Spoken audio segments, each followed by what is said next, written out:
Simba.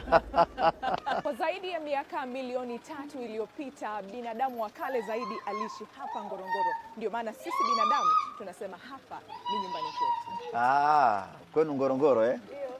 Sio nyie binadamu tu ambao kwenu ni Ngorongoro. Hata sisi Simba kwetu ni Ngorongoro. Na safari hii kuelekea kilele cha wiki ya Simba, tumerejea nyumbani kwetu, tumerejea Ngorongoro.